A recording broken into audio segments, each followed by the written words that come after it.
तो अब आपको इस वीडियो को देखने के बाद किसी को समझाने की जरूरत नहीं होगी कि हमने एक एग्जाम में कितना मार्क्स पाया, क्योंकि लोग एक एग्जाम से बच्चों को जज कर लेते हैं कि आपने इतना मार्क्स पाया, आप ऐसे लिखे होंगे वैसे लिखे होंगे। तो यहाँ पे क्या कमी रह जाती है कि आप लोगों का पूरा परफॉर्मेंस साल भर अच्छा होने के बाद भी आप लिखते अच्छे से हैं, पढ़ते अच्छे से हैं, सब कुछ अच्छे से करते हैं, लेकिन जो एग्जाम में प्रेजेंट करना चाहिए वो आप नहीं कर पाए। प्रेजेंस ऑफ माइंड आपका कैसा है और कैसे एग्जाम के समय काम करता है, ये डिपेंड करता है आपके ऊपर कि आपने एग्जाम में कैसे कॉपी को लिखा है और क्या एग्जाम में कहना चाहता है और आपने क्या वहाँ पे प्रेजेंट किया।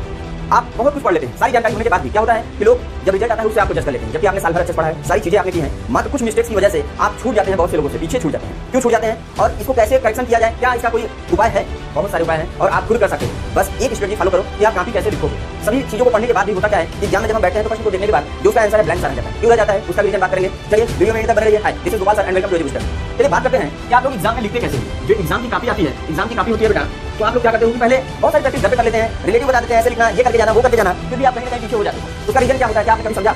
बहुत से बच्चे ऐसे होंगे जो 9th 10th में होंगे, 11th 12th में होंगे, बीएससी कर रहे होंगे, एमएससी कर रहे होंगे, के पास सभी नॉलेज होने के बाद भी कहीं ना कहीं एक कसक रह जाता है। जब एग्जाम के पेपर सॉल्व करके आते हैं और रिजल्ट हाथ में आता है तो ये होता है कुछ न कुछ नंबर हमारे छूट गए, काश ऐसा किया होता, काश ऐसे लिखे होते। आप उतने ही सोचते हैं, लेकिन उसके बावजूद बगल वाले या आस-पास पड़ोस या रिलेशन या आपके घर वाले ये सोचते हैं क्या ये साल भर पढ़ रहा था, क्या इसने पढ़ाई की थी, ये कैसे पढ़ रहा था, जबकि आप जानते हैं आपने अपना 100% दिया है, फिर भी कहीं ना कहीं कुछ मिस्टेक हुआ है जिसकी वजह से आपके मार्क्स एग्जाम में कम आ जाते हैं। ये नहीं है कि आप class 9th 10th 11th 12th BSc MSc में आपने एग्जाम नहीं दिया, आप जिस भी क्लास में एग्जाम तो देना है। कुछ बच्चे एग्जाम हाफ ईयरली दिए होंगे जैसे 9th 10th 11th 12th के, तो उनको ये देने के बाद समझ में आया होगा कि हमने क्या मिस्टेक किया है, लेकिन फिर भी क्या वो एग्जाम में जाने के बाद सुधर जाएगा? नहीं, मिस्टेक होता है। फिर भी आपके एक रिजल्ट से, चाहे आप किसी क्लास में हो, BSc MSc 9th 10th 11th 12th, क्योंकि 10th और 12th बोर्ड होता है, उसके मार्क्स को हर जगह काउंट किया जाता है। प्लस आपके रिलेटिव तुरंत आपके ऊपर क्या करते हैं, पूछ बैठते हैं कि भाई क्या पढ़ रहे हैं, आपने कैसे लिखा, क्या किया। ये आप जानते हो कि आपने सब कुछ किया, फिर भी कहीं ना कहीं कुछ हुआ है और ये नंबर क्यों आते हैं और इसको क्या सुधारा जा सकता है। भाई अगर आपने एग्जाम दे लिया तो कैसे सुधारोगे? नहीं सुधार सकते। लेकिन एग्जाम से पहले अगर आपको मालूम हो जाए कि कॉपी में कैसे लिखनी है और प्रेजेंस ऑफ माइंड आपका उस समय कैसा चल रहा है जब आप एग्जाम सेंटर में बैठते हो। होता क्या है, जब हम एग्जाम सेंटर में बैठते हैं, सारे क्वेश्चन सारे बुक पढ़ने के बाद भी बैठ जाएं, तो होता क्या है कि कुछ क्वेश्चन देखने के बाद वहां आंसर ब्लैंक हो जाता है या वर्ड ब्लैंक हो जाते हैं। अब हम क्या करें? उसके लिए आपको क्या करना चाहिए? क्या आपने कुछ गलत किया है? क्या आप साल भर नहीं पढ़े हो? ऐसा नहीं, आपने पढ़ाई किया है, लेकिन फिर भी आपको एक रिजल्ट से जज कर लिया जाता है। क्या यह सही है? नहीं, यह सही नहीं है, लेकिन उसको आप कैसे सुधार सकते हो? क्या यह पॉसिबल है? हाँ, यह पॉसिबल है और आप ही कर सकते हो, दूसरा कोई नहीं। कैसे कर सकते हैं इसके लिए आप एंड तक बने रहिए। कॉपी कैसे लिखा जाता है, एग्जाम में जो प्रश्न आया है उसको हम कैसे अपने घर पे जो पढ़े थे, कॉलेज में पढ़े थे, कोचिंग में पढ़े थे, कैसे रिलेट करके समझ सकते हैं कि हमको क्या लिखना चाहिए। आपको जब पेपर मिलता है, हमारा मेन यहाँ फोकस है बेटा एग्जाम पे, कि आप एग्जाम देने बैठे हो और कॉपी कैसे लिखोगे, कॉपी में कैसे अपना आंसर रिप्रेजेंट करोगे। देखो, आपने पढ़ा पूरा बुक है, एग्जामिनर ने क्वेश्चन दिया, आप उस क्वेश्चन को कैसे रिप्रेजेंट कर रहे हो। पूरी बुक छाप दोगे, नंबर नहीं मिलने वाला है, नंबर नहीं मिलने वाला है, ये भी आप जान लो। आपको वो चीजें देनी होगी जो एग्जामिनर चाहता है। अब आप कैसे दे दोगे और कैसे, इसका क्या तरीका, अगर नहीं आ रहा है तो फिर भी हम कुछ करेक्शन कर सकते हैं। हाँ, कर सकते हो। मान लो आप किसी एग्जाम में हो, कोई चाहे आप कोई भी एग्जाम दे रहे हो किसी भी क्लास का, तो वहां क्या होता है, सेक्शन होता है। अगर सेक्शन नहीं है तो भी आप ध्यान देना, सेक्शन मान लो ए है, सेक्शन मान लो बी है, सेक्शन बी है और सेक्शन सी है। इतने से ही समझना, चाहे आप किसी क्लास में हो, अपने सेक्शन को डिवाइड करके ही समझना। ध्यान दो, जब वहां पे क्वेश्चन पूछा जाता है तो होता क्या है, कोई लॉन्ग टाइप पहले 60 से स्टार्ट होता है, मल्टीपल, पहले मल्टीपल स्टार्ट होता है, मल्टीपल यानी ऑब्जेक्टिव टाइप। वहां पे ए बी सी डी एक ऑप्शन आपको लगाना होता है, जो करेक्ट होता है उससे आपके मार्क्स गेन हो जाएंगे। यहां पे मान लो 10 क्वेश्चन ऐसा दे देता है। इसके बाद आता है short type, short type.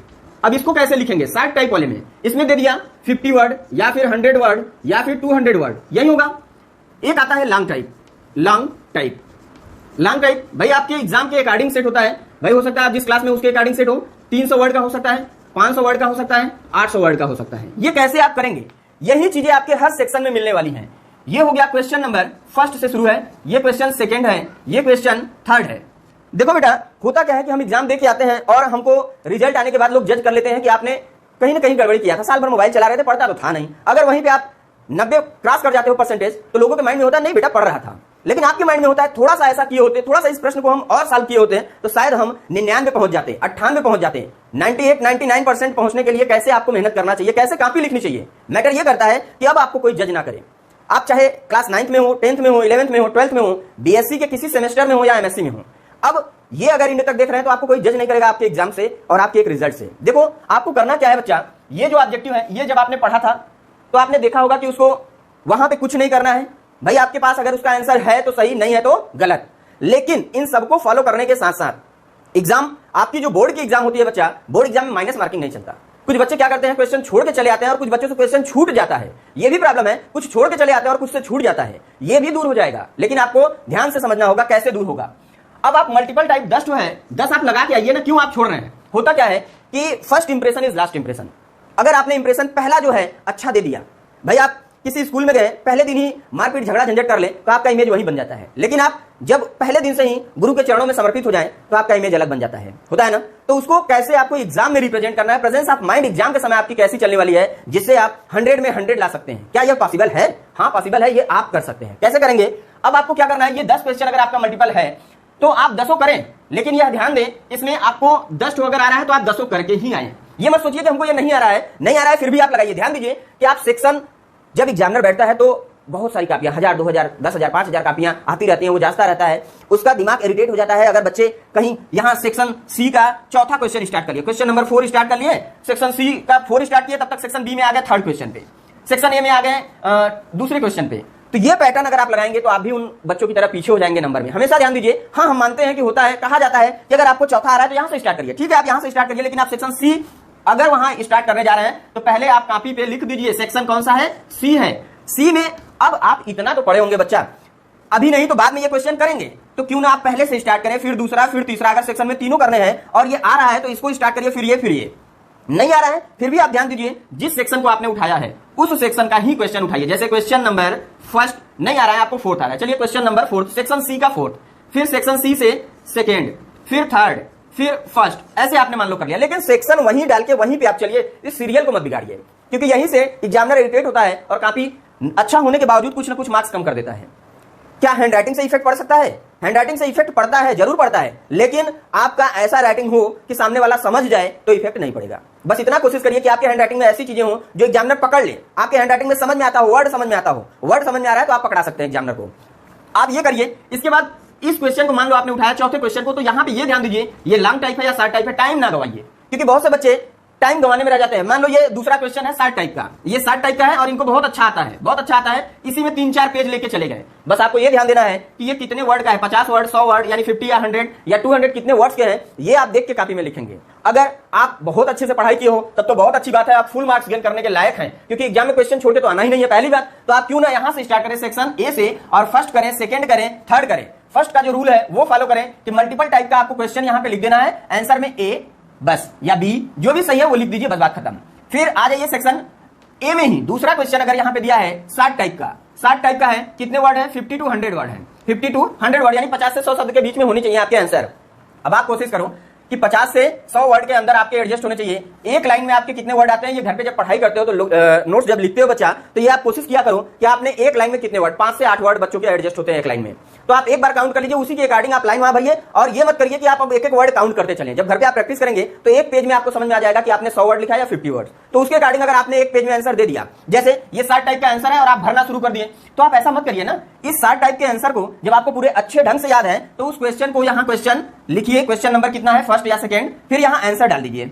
Answer डालने के बाद मान लो यहाँ पे आपका आंसर कोशिका से पूछा है, write about cell, short note में पूछ दिया। अब आप कहोगे इसका structural and functional unit of life cell हमने लिख दिया, अब इसके आगे हम ब्लैंक, ये भी प्रॉब्लम की ब्लैंक। अब हम क्या करें, अब हम कोशिका का खाली डायग्राम बना के भरते रह जाएंगे। बेटा आप सेल के बारे में 2 लाइन लिखे, उसके बाद इसको किसने डिस्कवर किया था, इसका नाम किसने दिया था, इसका एक डायग्राम बना दो। डायग्राम बनाने से पहले एक बात ध्यान देना, जब आपने सेल की थ्योरी लिखी थी तो यहीं पे आप इनके सारे पॉइंट लिख लो, इनके सारे पॉइंट लिख लो, जो भी क्वेश्चन चाहे, जो भी क्वेश्चन आपका चाहे जिस सब्जेक्ट से हो, यही फॉलो करना आप। जैसे इसके डेफिनेशन को आपने दे दिया, उसके बाद तुरंत आ जाइए इनके सभी जो हेडिंग्स आपके माइंड में है सब point wise first, second, third, fourth, fifth ऐसे लिख लीजिए। जैसे हमको नहीं आ रहा है तो हम क्या करेंगे, सेल ऑर्गेनेल हेडिंग डाल दिए, मतलब इसमें सेल ऑर्गेनेल होता है, तो हम डायरेक्ट न जाके यहाँ सेल ऑर्गेनेल हेडिंग डालेंगे, यहाँ लिखेंगे माइटोकॉन्ड्रिया, यहाँ लिखेंगे गोल्जी बॉडी, यहाँ लिखेंगे राइबोसोम, यहाँ एंडोप्लाज्मिक रेटिकुलम, यहाँ लाइसोसोम। तो ये 4-5 हमारे पास पॉइंट हो गए। अब हम हेडिंग डालेंगे पहली माइटोकॉन्ड्रिया, माइटोकॉन्ड्रिया के बारे में 2-4 लाइन लिखेंगे, फिर गोल्जी बॉडी के बारे में 2-4 लाइन लिखेंगे, क्योंकि लॉन्ग टाइप तो है नहीं कि हम पूरा पेज भरते चले जाएं। फिर ऐसा तो है नहीं कि अब हम अगर लॉन्ग टाइप हो तो सेल के बारे में लिखना, लिखने के बाद माइटोकॉन्ड्रिया, फिर माइटोकॉन्ड्रिया से पहले आप ये सारी चीजें देने के बाद आप डायग्राम सेल का अच्छे से बना दो। सेल का डायग्राम बनाने के बाद उनके ऑर्गेनेल को यहां रिप्रेजेंट कर दो। डायग्राम पे फोकस रखना, चाहे वो कोई सब्जेक्ट हो। अगर डायग्राम नहीं है तो उसका चार्ट फ्लो कर लो। मान लो आपके पास कोई भी सब्जेक्ट उठा लो, जो भी है, तो आप यहाँ पे जो भी वर्ड लिख रहे हो, मान लो इकोलॉजी, इकोलॉजी।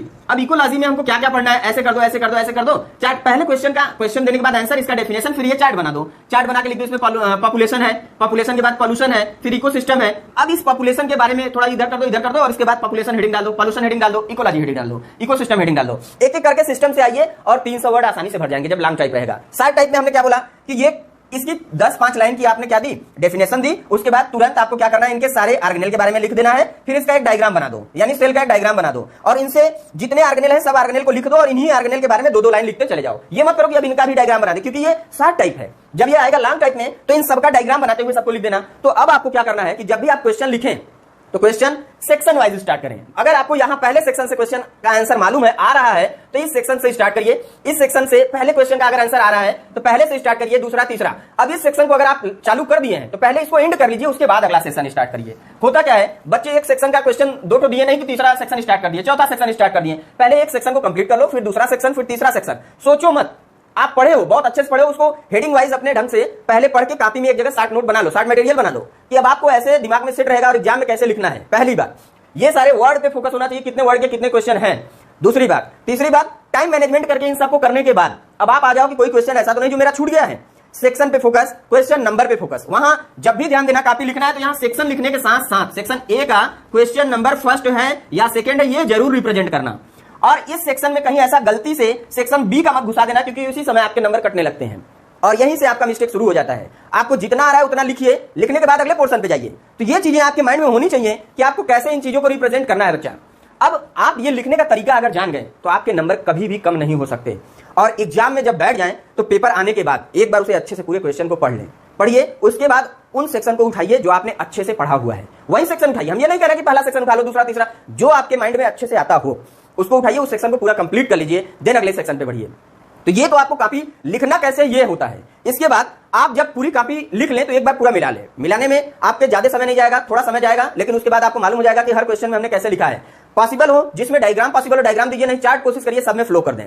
जिससे क्या होता है कि आप जब लिखना शुरू करते हैं तो कहीं ऐसा ना हो कि हम हिस्ट्री बना के रख दिए। हमको लिखना था कोशिका के बारे में, हमने पूरी बुक ही छाप दी कोशिका के बारे में। नहीं, एग्जामिनर ने बोला है कि आप कोशिका के बारे में बताइए, तो आप सब चीज मत लिखिए ना कि पूरा जैसे घर बना होता है ईंटों, क्योंकि टीचर ने पढ़ाया, नोट्स में लिखा है कि जैसे घर बना होता है, पूरे एक एक ईंटों से बनके घर बनता है, वैसे ही कोशिका जुड़ जुड़ के पूरे शरीर का निर्माण करती है। तो आप ये बताइए ना कि ये बिल्डिंग ब्लॉक मटेरियल होता है, जैसे कि हमारे सेल क्या करते हैं, structural and functional unit of life है। ये सेल क्या करेंगे, पूरे बॉडी का फॉर्मेशन करेंगे। तो आप घुमाइए मत, आप 2, 4, 5, 10 पॉइंट में फोकस करिए, वो वर्ड उठाइए जो एग्जामिनर को सीधे सीधे बता दे इसके बारे में। पहले पॉइंट वाइज आपने इस क्वेश्चन को उठाया तो सेल में पहली पॉइंट पे आ जाइए, ये लाइन एक पॉइंट, दूसरी लाइन में दूसरी पॉइंट, तीसरी लाइन में तीसरी पॉइंट, चौथी लाइन में चौथी पॉइंट, पांचवें में 5, 10 पॉइंट यहां देने के बाद ये पॉइंट आपके घर पे जब पढ़ रहे हो तो पॉइंट वाइज पढ़िए कि आपने क्या पढ़ा है। स्लीडेन एंड स्वान ने थ्योरी दी थी, सेल की थ्योरी स्लीडेन एंड स्वान ने दी थी। इसको किसने डिस्कवर किया था, इसको फर्स्ट टाइम लिविंग किसने बताया, किसने नॉन लिविंग में किया। कुछ ऐसे फैक्ट दीजिए जो एग्जामिनर को लगे कि नहीं बच्चा ने प्रेजेंट किया है, अच्छी चीजों को दिया है। आप सारी डिटेल छाप के क्या करोगे, जो चाहिए वो दो, बस उतना दो। उसके बाद अब आप यहां पे पॉइंट में देखिए कि आप जब घर पे पढ़ रहे हो तो सारे पॉइंट वाइज पढ़िए, टू द पॉइंट, सारी चीजों को पढ़ लिए। अब उसमें टू द पॉइंट 10-12 पॉइंट ऐसे होते हैं जो मेन फोकस वाले होते हैं, उसको उठा लीजिए कि ये चीजें होनी चाहिए। जैसे हमको प्रकृति के बारे में अगर लिखना है, प्रकृति के बारे में पढ़ना है, तो प्रकृति में क्या चीजें मेन है पहले वो उठाएं। प्रकृति में 2 ही चीजें मेन है। हम पूरा प्रकृति यहां वहां इंसानों से, जानवरों से, हवाओं से ऐसे हम करते रह जाएंगे, कोई फायदा नहीं है। हमको 2 ही चीजें देनी है इन्वायरमेंट में, एक अबायोटिक, एक है बायोटिक। बस ये दे दो पहले कि एक नॉन लिविंग है, एक लिविंग है। नॉन लिविंग में क्या आता है, air, water, soil, edaphic factor, ये चीजें आप प्रेजेंट करो। लिविंग में क्या आता है, लिविंग में प्लांट्स, एनिमल।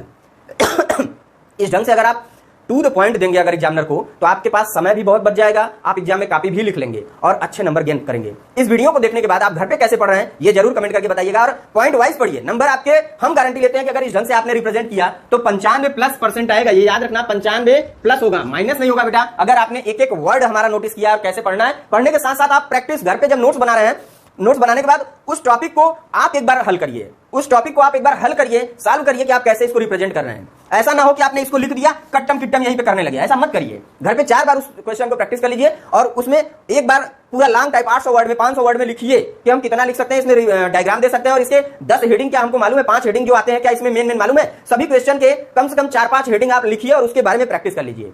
उस जो भी, जैसे आपने सेल, हमने बोला सेल बना रहे हैं, सेल के बारे में आपने लिखा, सेल के बारे में 10 लाइन क्या आप कंटिन्यू लिख सकते हैं, पॉइंट वाइज जो फैक्ट हो। फिर इसके बाद आप उसका डायग्राम कितना अच्छा दे सकते हैं और इसमें आने वाले ऑर्गेनेल जो 10 हैं, क्या आपको पॉइंट वाइज याद है?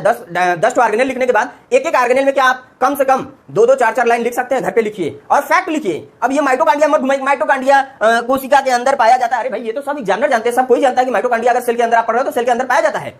टू द पॉइंट लिखिए कि mitochondria powerhouse of the cell, ये powerhouse of the cell है, ये डबल मेम्ब्रेनस ऑर्गेनेल है, ये क्या करता है? एनर्जी प्रोवाइड करता है। तो एकदम जो फैक्ट हूं उसके बारे में वो उठा के 10-10 पॉइंट सबका रख लीजिए, क्योंकि आप कहानी की तरह पूरा बुक अभी पढ़ रहे हैं। बहुत से जगहों पे पढ़ाया जा रहा है 9 घंटे में, 10 घंटे में पूरा मैराथन हो जा रहा है। बेटा आप कर लो, हम नहीं रोक रहे हैं, लेकिन उसके बाद आप लोग उन चीजों को पढ़ के समराइज करो, अच्छे से मैटर को उठाओ और पेपर पैटर्न कैसे लिखा जाता है एग्जाम में वो ध्यान देना, ठीक है। अगर वीडियो अच्छा लगा हो तो प्लीज लाइक जरूर करना। कमेंट आप लोग नहीं करते हैं, चाहे जिस भी क्लास में हो आप कमेंट करेंगे, हम आपको अगर आपसे रिलेटेड वीडियो जो भी पढ़ाई का चाहिए या समझाने का चाहिए हम वो भी प्रोवाइड करेंगे, लेकिन प्लीज आप कमेंट करके बताइए कि आपको किस क्लास का चाहिए या किस मैटर पे चाहिए। Thank you for watching my video. और जितने लोगों के पास शेयर कर सकते हैं प्लीज शेयर करिए, ये लिखने का जो पैटर्न है ये आपके नंबर को बहुत बढ़ा सकता है। Thank you for watching my video.